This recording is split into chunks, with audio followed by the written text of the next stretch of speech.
प्रत्येक मुहूर्त बंचिबा पई प्रकृति सह संघर्षरत ए मनीष। जदिओ प्रकृतिर कोप आगरे ध्वंस विध्वस्त मनीषर स्थिति, तथापि मनीष तार चेष्टा जारी रखिछि और जीवार कौशल को शिखि चली। कोरोना महामारी रे अर्थनैतिक और मानसिक भाव में भांगी पड़िथिबा मनीष पुणी बन्यार विभीषिकार आज जलबंदी।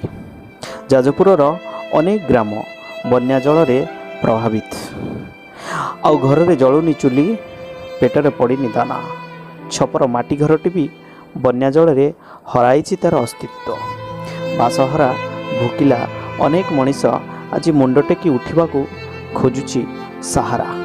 जीवन प्रगति अनुष्ठान तार सीमित शक्ति रे सेमानक पाखरे पहुँचवाई भिड़ी अंटा।